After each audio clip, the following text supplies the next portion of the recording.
अब आप इसी पोजीशन पे घुटने के बल खड़े हो जाएं, दोनों घुटने के बीच हिप के बराबर डिस्टेंस हो। फिर राइट लेग को सामने करें, राइट लेग को सामने करके आप अपने घुटने को पकड़ें और 90 डिग्री पर रख करके आप इंटरलॉक करें फिंगर को, अच्छे से घुटने को पकड़ के अपने थाई और हिप के एरिया को प्रेस करें। ज़्यादा स्ट्रेच को बढ़ाने के लिए आप अपने टोच को बाहर की तरफ कर सकते हैं, आपकी स्ट्रेचिंग बढ़ सकती है। दूसरा ऑप्शन है कि आप अपने हाथ को नीचे की तरफ ले जाएं। अगर हाथ नीचे रखने में दिक्कत हो रही हो तो कोई ब्लॉक या डिब्बे का सहारा लें और टोच को बाहर करें।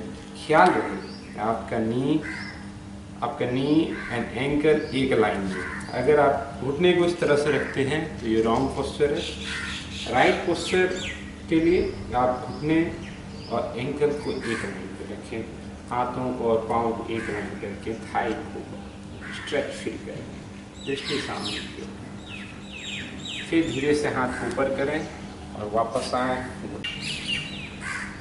तीसरा पोजीशन है कि आप फिर से घुटने को 90 डिग्री पर लाएं और इस बार हाथों को नीचे रखें, सभी एक लाइन पर हो। फिर नी एंड एंकल एक लाइन पे, सांस लेते हुए अपने नी को ऊपर की तरफ उठा लें। इस बार आपका हील पीछे की तरफ हो, पूरा पाँव इंगेज हो, लंगनिंग करें, स्पाइन को सामने की तरफ लुक फॉरवर्ड।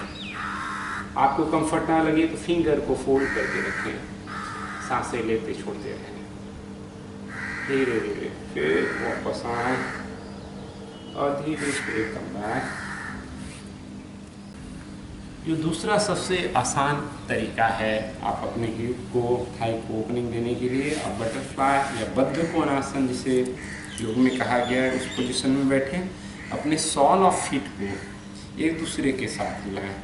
पहले थोड़ा दूर रखें, अपने नी को कोशिश करें नीचे की तरफ ले जाने की, रोटेट करें अपने थाई को और हाथों से पंजे को पकड़ें और सांस लेते हुए स्पाइन को ओपन करें। सबसे ज़रूरी है स्पाइन को सीधा रखना। आपको कंफर्ट हो तो आप अपने पंजे को ज़्यादा से ज़्यादा हिप के करीब ला सकते हैं।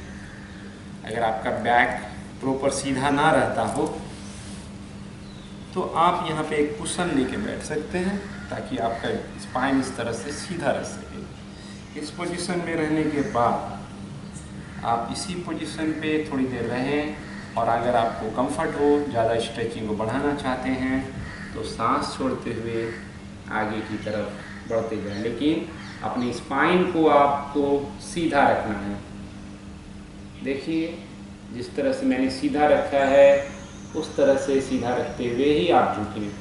जरूरी नहीं है कंप्लीट झुकें, जो कंफर्ट हो। सांस को बाहर करते रहें जब झुकना हो और नॉर्मल सांस अंदर की तरफ आने दें।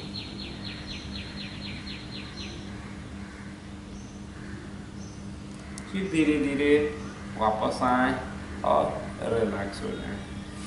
पाँव को खोलें और आपस में टकरा दें। और जो सबसे आसान जरिया है एक आप कर सकते हैं और इसको आप अपने मैट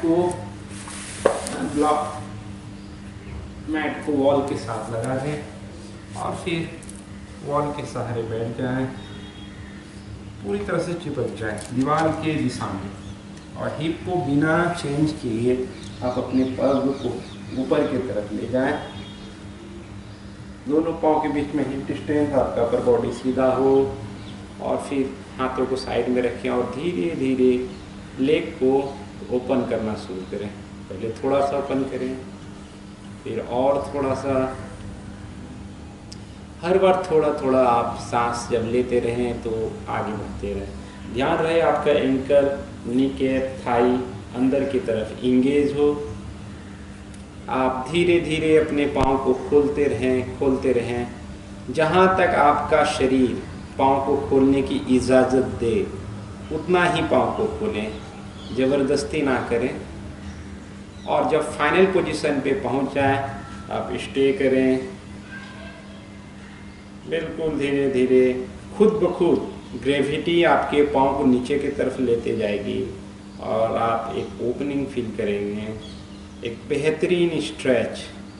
आपका जैसे ये एरिया ओपन होगा आपके पैल्विक के लिए भी अच्छा है ख़ास तौर पे ये रीजन स्ट्रॉन्ग हो और ओपन होना चाहिए, जो महिलाओं और पुरुषों दोनों के लिए काफ़ी लाभदायक है। कुछ देर रहने के बाद कम से कम 5 से 15 ब्रेथ तक रहें। आप धीरे धीरे अपने पाँव को आपस में लाएं और फिर धीरे से नी को बेंड करें और फिर मैट की तरफ लेट जाएं। और लास्ट आसन जो आप कर सकते हैं, अपने पाँव को इस तरह पकड़ें। ये अपान आसन का वेरिएशन है, आप अर्ध अपान आसन कर सकते हैं। और सांस लें पहले, और जब सांस छोड़ें अपने घुटने को चेस्ट के तरफ ले जाएं, टोस को बाहर की तरफ ले जाएं। ये आसन आपके बैक को रिलीव करने के लिए भी काफ़ी अच्छा है।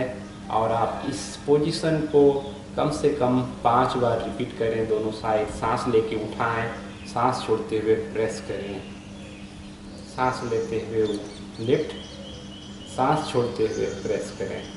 आप दोनों पाँव को भी एक साथ कर सकते हैं, लेकिन बेटर हिप ओपनिंग के लिए आप एक पाँव का इस्तेमाल करें। उसके बाद आप शवासन में धीरे से पूरे शरीर को लूज करते हुए सीधा रखें शरीर और लेट जाएं और रिलैक्स करें।